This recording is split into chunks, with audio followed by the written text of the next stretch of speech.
Madame la Présidente, Monsieur le Secrétaire général, Excellences, Mesdames et Messieurs les chefs d'État et de gouvernement, distingués délégués, Mesdames et Messieurs,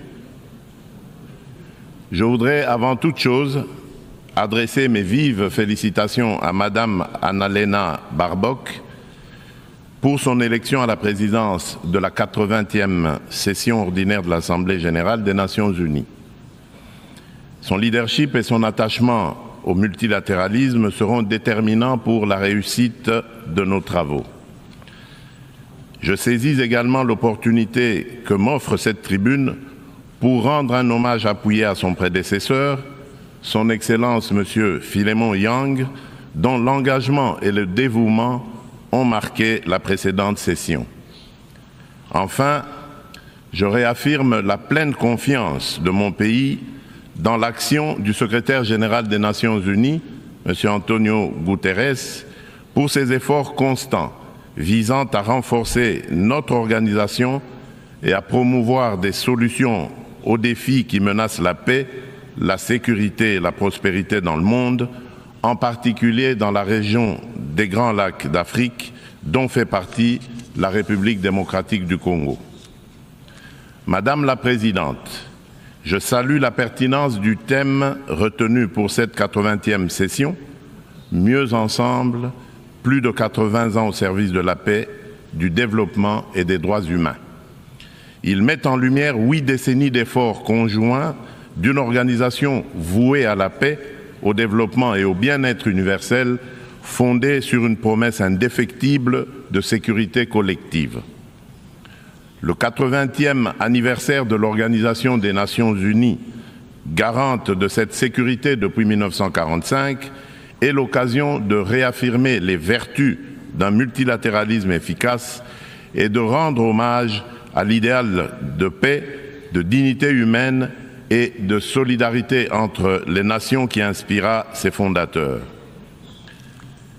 Si l'Organisation des Nations Unies demeure un pilier de la régulation des relations internationales, de la prévention et de la résolution des conflits, ainsi que de la promotion des droits humains et des libertés fondamentales, elle est aujourd'hui confrontée à des défis systémiques qui éprouvent sa crédibilité et sa capacité d'action.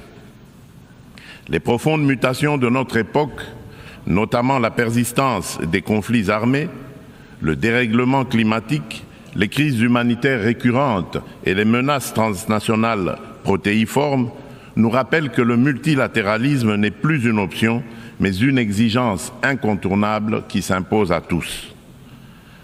Nous restons convaincus que les réponses aux défis du XXIe siècle ne peuvent émerger que de solutions collectives fondées sur la coopération, la justice et la responsabilité partagée. Madame la Présidente, à la suite de son élection en juin dernier, la République démocratique du Congo s'apprête à siéger au titre de membre non permanent du Conseil de sécurité pour la période 2026-2027.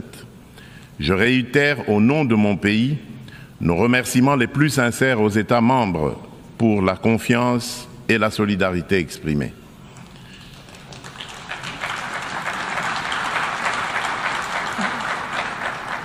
Notre participation sera résolument constructive et holistique. Elle s'articulera autour de 2 priorités indissociables, paix et sécurité d'une part, et prévention et résolution des conflits d'autre part.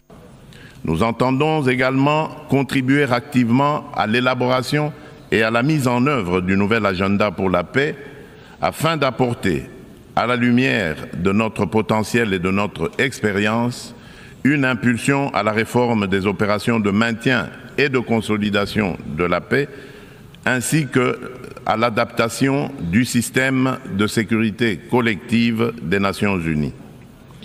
S'agissant de la réforme du Conseil de sécurité, mon pays réaffirme la position commune africaine telle qu'énoncée dans le consensus des Zuluini et la déclaration de Sirte. c'est-à-dire l'Afrique doit bénéficier de 2 sièges supplémentaires dans la catégorie des membres non permanents et de 2 sièges dans celle des membres permanents, avec les mêmes droits, y compris le droit de veto, les mêmes privilèges et les mêmes obligations que les membres permanents actuels.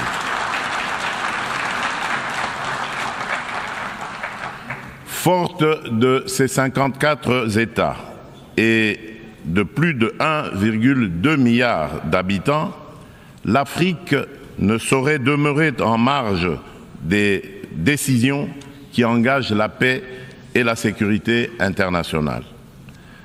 Madame la Présidente, un autre axe prioritaire concerne l'exploitation illégale des ressources naturelles, l'une des causes majeures et persistantes des conflits. La République démocratique du Congo entend placer au cœur du débat la gouvernance exemplaire de ces minerais stratégiques afin d'en garantir l'exploitation dans le respect des principes de développement durable, de la souveraineté économique et du bien-être des populations. À l'échelle mondiale, rompre le lien toxique entre rente minière et financement de groupes armés non étatiques exige une approche intégrée fondée sur l'harmonisation des règles de diligence raisonnable et de traçabilité, de la mine aux consommateurs, la transparence intégrale des chaînes d'approvisionnement et des bénéficiaires effectifs, des mécanismes de contrôle et d'audit indépendants, une coopération opérationnelle renforcée entre autorités douanières, judiciaires et financières, des sanctions ciblées et effectives contre les trafiquants et leurs réseaux de facilitation et une lutte résolue contre la corruption adossée à des normes de bonne gouvernance, à la publicité des contrats et à la traçabilité des paiements. Bien entendu, les dimensions des droits humains et de justice transitionnelle ainsi que les agendas femmes, paix et sécurité et jeunesse, paix et sécurité demeurent indissociables de cette action. Leur prise en compte effective est la condition d'une paix juste, durable et inclusive. Madame la Présidente, à la veille de la mise en place de la commission d'enquête indépendante décidée par le Conseil des droits de l'homme des Nations Unies sur les massacres perpétrés il y a quelques mois par nos agresseurs et leurs supplétifs dans l'Est de mon pays, je lance un appel solennel à la communauté internationale. Elle a le devoir moral et politique de soutenir cette démarche essentielle afin d'établir la vérité, rendre justice aux victimes et jeter les assises d'une paix durable ancrée dans la mémoire et la responsabilité partagée. Madame la Présidente, alors que la planète se réchauffe et que les marginalisations s'aiguisent, ainsi et que les conflits se multiplient, le diagnostic qui avait inspiré en juillet 2023 la vision du nouvel agenda pour la paix du secrétaire général demeure pleinement d'actualité. Le monde est désormais confronté à des crises multiformes et profondes. Les fondamentaux de la prévention se sont affaiblis. Et le droit international, jadis puissamment rappelé par la Charte des Nations Unies, qui enjoint les États à s'abstenir de recourir à la menace ou à la force, est trop souvent bafoué. Notre système de sécurité collective en est ébranlé. Il ne saurait survivre à un sursaut de solidarité d'intérêt et de respect des règles. Dans ce contexte, la rhétorique guerrière regagne du terrain et l'on assiste impuissant au retour des vieux démons, agressions armées, guerre de prédation des ressources et de conquête d'espaces vitaux qui n'épargnent aucun continent. Tandis que la guerre entre Israël et le Hamas ravage la bande de Gaza, avec le risque d'une extension régionale, et que se poursuit le conflit russo-ukrainien, d'autres foyers s'embrasent au Yémen, en Birmanie et en Syrie. Le conflit armé qui perdure dans mon pays en est une illustration tragique. Depuis 3 décennies, la paix et la sécurité sont brisées à l'est de la République démocratique du Congo. Cette guerre s'est muée en une entreprise prédatrice. Elle dépasse depuis longtemps les seules dimensions militaires ou géopolitiques. Elle vise à piller nos ressources, effacer notre mémoire collective et détruire nos communautés. Les conséquences sont désastreuses. Des millions de morts, des familles décimées, près de 7 millions de déplacés internes, femmes et enfants pris pour cible, des villages rayés de la carte, des générations sacrifiées. Dans plusieurs régions de l'Est, tous les marqueurs d'un projet d'extermination sont réunis. Les Nations Unies elles-mêmes, à travers le rapport Mapping, ont documenté l'ampleur des atrocités. Ce n'est pas seulement un conflit, c'est un génocide silencieux qui frappe le peuple congolais depuis plus de 30 ans.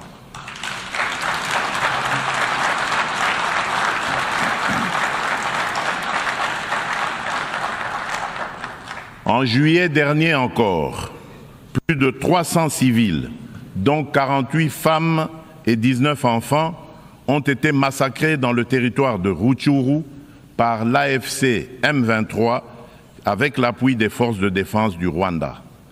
Ces crimes ne sont pas isolés, ils s'inscrivent dans une continuité macabre.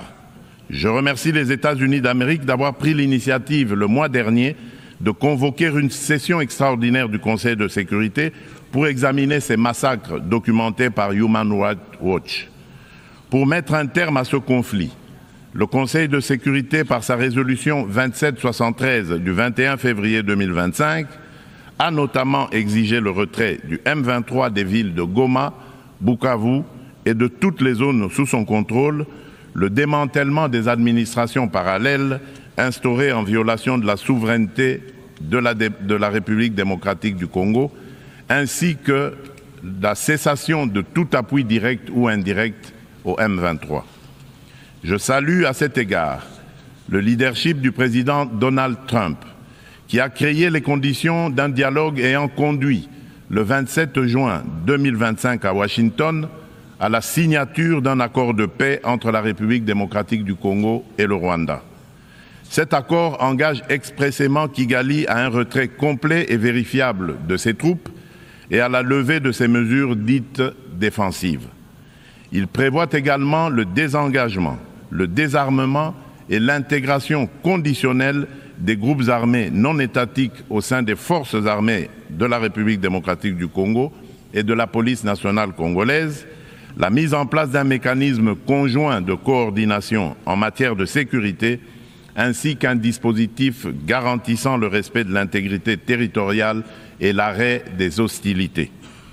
Le retrait des troupes rwandaises, la fin de leur appui au M23 et le retour de l'autorité de l'État congolais sur toutes les zones occupées constituent des conditions non négociables pour une paix durable. Je demande aux Nations Unies de veiller à la stricte application de cet accord, désormais indissociable de la mise en œuvre de la résolution susmentionnée. Tant que ces décisions ne seront pas exécutées, le sang des innocents continuera à couler.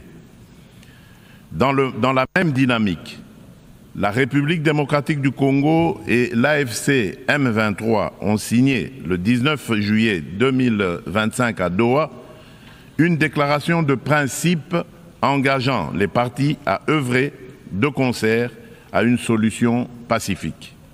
Je voudrais exprimer ma gratitude à Son Altesse l'Émir du Qatar, Cheikh Tamim bin Hamad Al Thani, pour son dévouement et son engagement en faveur de la paix en République démocratique du Congo et dans la région des Grands Lacs. Je souhaite enfin exprimer ma haute appréciation pour la coordination assurée par son Excellence Faure Essomina Gnassingbé, président du Conseil des ministres du Togo, dans le cadre du processus de Lomé. Cette dynamique procède de la convergence des efforts du processus de Luanda, conduit avec constance par son Excellence João Manuel Gonçalves Lourenço, président de la République d'Angola et président en exercice de l'Union africaine, et du processus de Nairobi, facilité par son Excellence Uhuru Muigai Kenyatta, ancien président de la République du Kenya.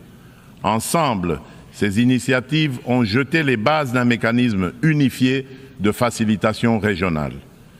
Un élan que nous comptons poursuivre pour préserver la cohésion continentale, renforcer la coordination entre les initiatives africaines et consolider un cadre d'action harmonisé afin de restaurer de manière durable la paix à l'est de la République démocratique du Congo. Notre objectif demeure inchangé: obtenir une paix juste, durable et vérifiable, non une accalmie factice et éphémère qui, depuis près de 30 ans, a trop souvent déçu l'espérance de notre peuple.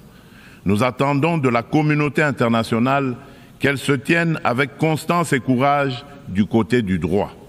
C'est à ce prix que la vérité l'emportera sur l'impunité et que la paix redeviendra possible. Madame la Présidente, il convient de préciser que le processus diplomatique engagé avec toutes les parties au conflit n'exclut nullement la quête de justice et de réparation. Si le monde hésite encore à nommer notre douleur, nous n'attendrons pas. Nous en sommes les premiers témoins. Nous en serons les premiers artisans de justice. Mais nous avons besoin de votre solidarité, de votre soutien et du respect plein et entier du droit international.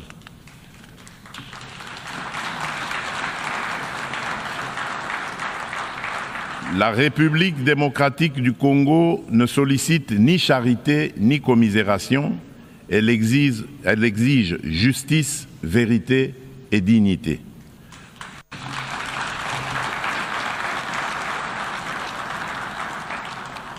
Notre pays a tendu la main. Nous avons signé des accords de paix, accepté le dialogue, pris des engagements pour la réconciliation. Mais une paix factice, bâtie sur l'impunité et l'oubli, n'est qu'un armistice précaire. L'histoire ne jugera pas nos discours, mais notre capacité à reconnaître les crimes de masse, y compris les génocides, et à mettre fin à l'impunité.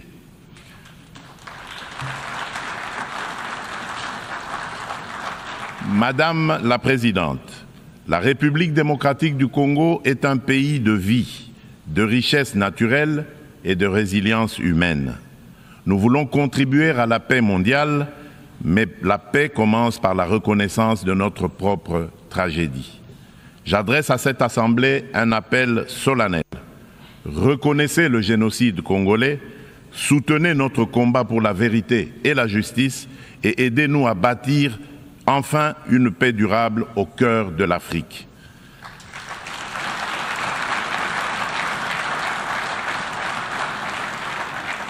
Nous demandons que les Nations Unies instaurent un régime de sanctions ciblées contre les auteurs des crimes économiques, mais aussi des crimes de guerre, crimes contre l'humanité et crimes de génocide commis à l'est de mon pays, et qu'elles soutiennent toutes les actions visant à tarir les circuits illicites d'approvisionnement en minerais qui financent depuis des décennies la guerre et la tragédie humaine. Ces actions doivent être conduites avec l'appui de l'Union africaine, des Nations unies et de nos partenaires au développement, en impliquant les États limitrophes, les entreprises qui achètent et transforment ces minerais du sang, les institutions financières par lesquelles transitent les flux, ainsi que les organisations de la société civile. Je le dis solennellement devant cette Assemblée, la communauté internationale a le devoir moral et politique de reconnaître cette tragédie pour ce qu'elle est, un génocide, et d'agir en conséquence. Le silence et l'inaction face à ces crimes s'apparentent à une complicité. Nous demandons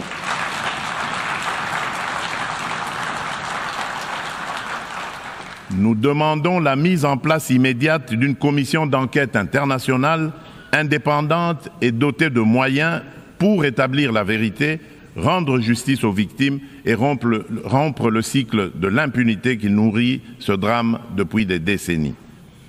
Madame la Présidente, le terrorisme demeure une menace grave pour la paix et la sécurité internationale. Aucune région du monde n'est épargnée. Après l'Asie, l'Europe occidentale et l'Amérique du Nord, ce fléau s'enracine en Afrique et déstabilise plusieurs sous-régions. Al-Qaïda au Maghreb islamique, bien que fragilisé par l'action internationale, conserve ses capacités dans des zones grises et diffuse son influence. Boko Haram au nord du Nigeria et Al-Shabaab en Somalie maintiennent une emprise territoriale significative.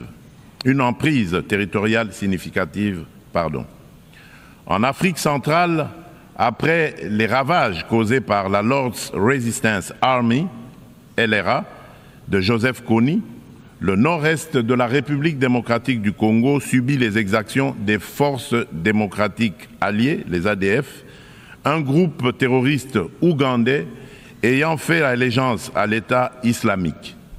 Ces groupes extrémistes ont laissé derrière eux un lourd tribut humain et continuent de menacer la stabilité régionale.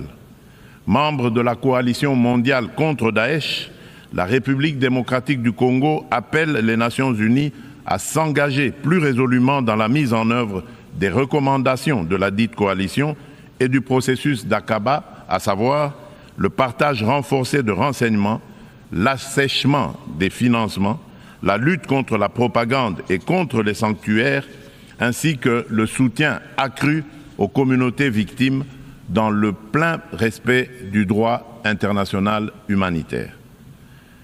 Madame la Présidente, face à l'urgence climatique, l'accord de Paris demeure le cadre juridique essentiel pour la redevabilité des États en matière d'émissions et d'adaptation afin de contenir le réchauffement à 1,5 degré Celsius.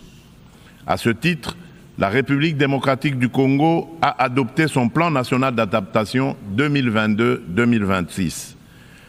Nous nous sommes engagés à arrêter et à inverser la perte de forêt et la dégradation des terres d'ici 2031, tout en promouvant un développement durable et une transformation rurale inclusive.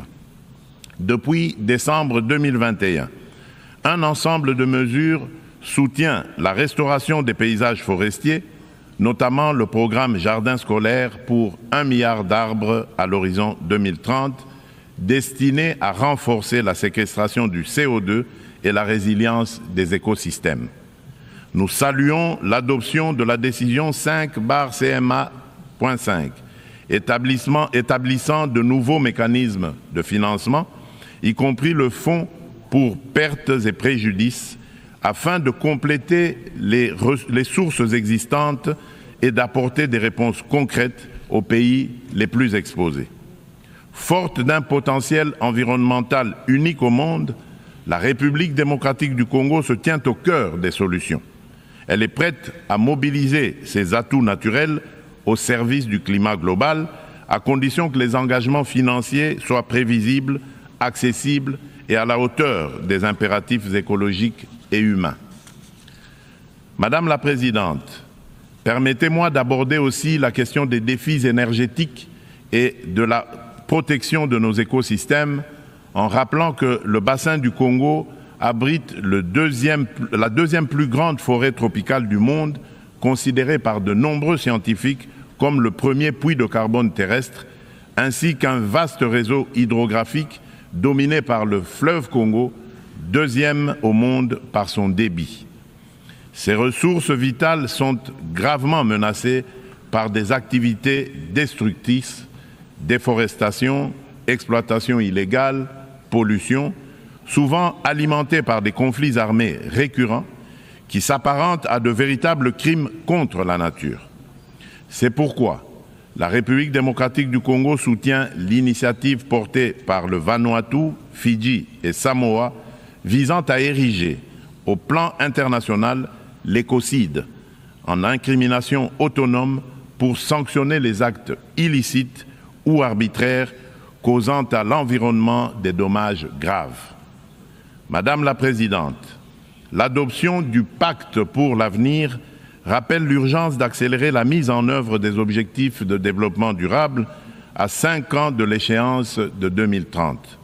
La République démocratique du Congo a inscrit cet impératif au cœur de son action à travers le plan national stratégique de développement 2024-2028 qui place l'homme congolais au centre des priorités et intègre les 3 dimensions du développement durable, environnemental, social et économique. Ce plan s'articule autour d'orientations nettes, à savoir consolider la sécurité et la gouvernance démocratique, moderniser les infrastructures et le climat des affaires, protéger l'environnement et garantir l'accès aux services sociaux de base, eau, assainissement, éducation, santé, électricité, etc. Le bilan demeure contrasté, car seuls les ODD 12 et 13 paraissent encore atteignables d'ici 2030, mais des progrès tangibles sont enregistrés. La gratuité de l'enseignement a permis à plus de 5 millions d'enfants de retourner à l'école. La couverture de santé universelle élargit l'accès à des soins de qualité. Les politiques d'autonomisation des femmes réduisent les disparités socio-économiques. Ces acquis restent toutefois fragilisés par l'insécurité persistante dans l'est du pays et par la vulnérabilité de notre économie face aux chocs exogènes. Notre économie doit donc se transformer pour devenir un levier de durabilité et de prospérité. Pays solution face aux défis climatiques, mon pays entend valoriser ses forêts, ses tourbières et sa biodiversité au sein d'une économie climatique orientée vers une croissance verte, résiliente et sobre en carbone. À cet égard, le projet Grand Tinga, l'un des plus vastes complexes hydroélectriques au monde, incarne notre ambition et renforce le positionnement de la République démocratique du Congo comme pays solution. Fournir une énergie propre et compétitive pour électrifier nos territoires, décarboner notre industrie, soutenir l'intégration énergétique régionale et ouvrir la voie à de nouveaux usages, dont l'hydrogène vert. Cette trajectoire s'appuie sur le développement de marchés carbone intégrés, l'attraction d'investissements responsables et la création d'emplois décents et de moyens de subsistance durables pour nos communautés.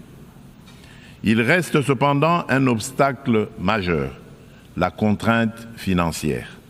Le fardeau croissant de la dette publique africaine, conjugué aux flux financiers illicites, réduit nos marges de manœuvre.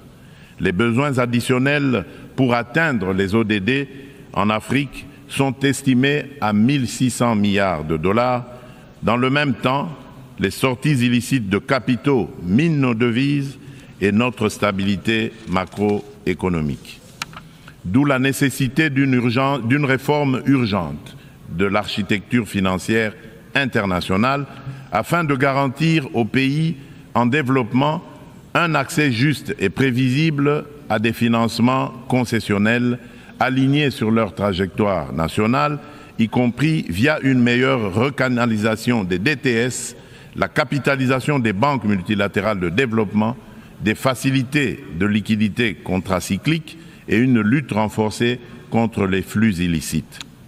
Madame la Présidente, depuis mon accession à la magistrature suprême de mon pays, la République démocratique du Congo, j'ai impulsé à la conduite de la chose publique une dynamique nouvelle intégrant systématiquement la dimension genre à tous les niveaux afin d'assurer une présence accrue des femmes dans les instances de décision.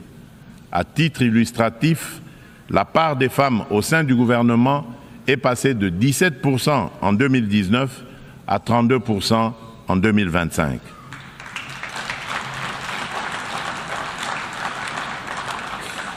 Madame la Présidente, dans une approche stratégique et multisectorielle visant à mobiliser la jeunesse au service du progrès national, mon gouvernement a adopté une politique nationale de la jeunesse. Celle-ci consacre l'engagement de l'État à faire de la participation pleine et entière des jeunes à la vie de la nation une priorité transversale assortie d'objectifs clairs et mesurables. Madame la Présidente, la République démocratique du Congo aspire à la paix, à la justice et au développement. Elle est prête à agir à vos côtés pour une organisation des Nations Unies plus forte, plus inclusive et plus juste. Forte de ses atouts humains, naturels et stratégiques, mon pays entend les mettre au service d'un avenir meilleur pour les générations futures et de notre maison commune, la planète Terre. Que Dieu bénisse l'humanité et nous accorde la grâce d'une paix véritable et durable entre toutes les nations du monde. Je vous remercie. On behalf of the Assembly, I wish to thank... Au nom de l'Assemblée, je remercie le président de la République démocratique du Congo,